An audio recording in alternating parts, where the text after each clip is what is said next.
The Vok'thari Dominion had swallowed 41 worlds in 3 centuries without losing a single fleet engagement.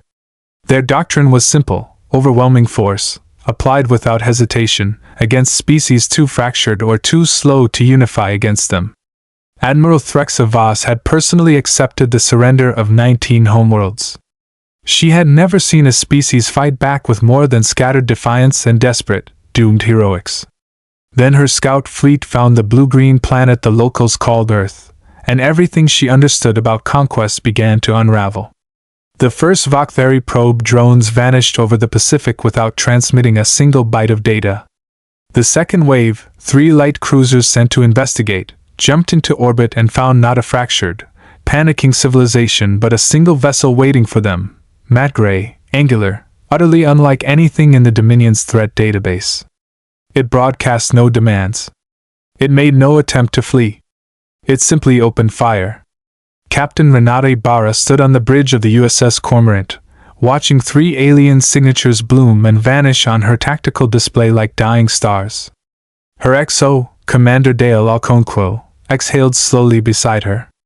"Confirmed kills," he said.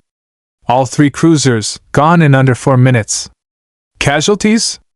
None, Captain. Not a scratch on the hull." Ibarra didn't smile. She'd learned a long time ago that the first fight was never the real fight. It was a probe, a question the enemy asked before they understood what they were dealing with. The real answer was still coming. "Get me a channel to Colorado Springs," she said. "And pull up everything Dr. Alvarez has on that wreckage." 12 hours later, in the hardened depths of Cheyenne Mountain, Dr. Priya Alvarez stood over a salvaged alien processor core, her hands trembling not from fear but from the sheer velocity of what she was learning. "Their tech is older than ours," she told the assembled Joint Chiefs, her voice hoarse from 18 hours without sleep. "Centuries older, in some respects. But it's stagnant. Look at this targeting array. It's beautiful, it's refined, and it hasn't fundamentally changed in decades. They haven't needed to innovate. Nobody's ever made them work for it." General Thomas Whitfield, a broad-shouldered man with silver hair and the patient stillness of someone who had spent 30 years waiting for exactly this kind of war, leaned forward. "And the Cormorant systems beat that." "The Cormorant systems," Alvarez said, "are running predictive combat algorithms that adapt in real time. Every human conflict for the last 100 years, every drone war, every cyber skirmish, every simulated fleet battle we ever ran, it's all in there. We didn't beat them with better metal, General. We beat them with better habits. We've never stopped fighting each other long enough to get comfortable." Nobody in the room found that funny. But nobody disagreed either. The Dominion's answer to the loss of 3 cruisers was not caution. It was scale. Admiral Voss brought 60 warships out of the dark, arrayed in the same crushing formation that had broken 41 worlds before Earth. She stood on her flagship's command deck, arms folded, watching a single human vessel hold position at the edge of Earth's gravity well, like a man standing alone in the mouth of a canyon, daring an avalanche to come. "One ship," her tactical officer said, disbelief threading through his voice. "They've sent 1 ship. They sent 1 ship because it's the only one they need," Voss said quietly. She had reviewed the recordings from the first engagement 40 times. The human vessel hadn't fought like a warship. It had fought like a predator, patient, then suddenly, catastrophically decisive. "Signal the fleet. Full engagement. I want that ship removed from the board before it teaches its people how to hate us properly." 60 ships surged forward. Aboard the Cormorant, Ibarra watched the swarm materialize on her display and felt something settle in her chest. Not fear, but clarity. "Dale," she said, "run the Kestrel pattern." "Captain, the Kestrel pattern was designed for 112 simultaneous contacts. We've got 60. "I know," Ibarra said. "I want them to think we're being generous." The Cormorant didn't retreat, and it didn't charge. It danced, weaving through the Dominion's rigid formation lines, exploiting gaps that shouldn't have existed but did, because Vok'thari doctrine had never once been forced to account for an enemy that refused to fight fair. Point defense lasers stitched precise, surgical patterns through incoming fighter screens. Countermeasures spoofed targeting locks faster than Dominion gunnery crews could recalibrate. Every human maneuver looked, to Voss's tactical officers, less like combat and more like something closer to contempt.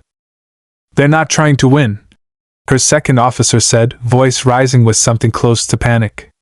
"They're trying to outlast us." Voss understood, a fraction of a second too late, exactly what that meant. The Dominion had built an empire on the assumption that any enemy, faced with impossible odds, would break, psychologically, tactically eventually. Humanity had spent its entire violent, unglamorous history learning that impossible odds were simply the starting position of every fight worth having. 11 Dominion ships fell in the first 20 minutes. Then 19. Ibarra didn't cheer each kill the way her crew did. She watched the Dominion's formation instead, waiting for the moment their discipline would crack. It came at Ship 31. Voss's fleet broke formation, not from cowardice, but from a doctrine that had no answer for an enemy that wouldn't behave like prey. And in that broken formation, in the panic scattering of ships trying to find safety that didn't exist, the Cormorant found its opening. "Now," Ibarra said. The ship's main array, 3 centuries of accumulated human ingenuity, forged in 100 wars nobody outside Earth had ever heard of, fired in a single, coordinated pulse that split what remained of the Dominion fleet in half. By the time it was over, 44 Vok'thari warships drifted lifeless in Earth's orbit.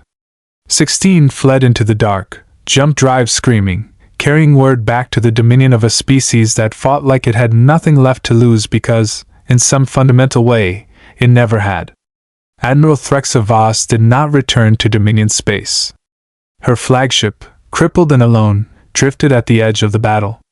On the Cormorant's bridge, Ibarra watched the wreck's life signs flicker weakly on her sensors and made a decision that surprised her own crew. "Hail them," she said. "Offer rescue." Alconquo stared at her. "Captain, they just tried to glass the planet." "And they failed," Ibarra said. "That's over. What happens next is up to us." She paused, watching the dying ship on her screen. "We didn't win today because we're crueler than them, Dale. We won because we never stopped fighting for something worth keeping. Let's not forget that the second the fighting's done."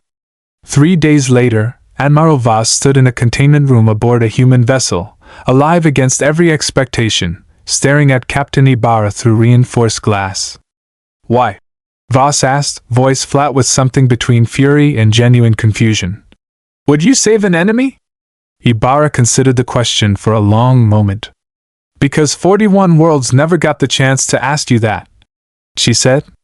"We did. And we're going to make sure you remember the answer." Word of Earth reached the Dominion's outer colonies within the month. Humanity had not been conquered.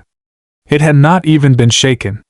It had simply, calmly, refused to lose, and then extended a hand to the wreckage of the fleet that tried to take everything from them. For the first time in 3 centuries, the Dominion learned the true cost of underestimating a species that had never once, in its long and bloody history, learned how to stay defeated.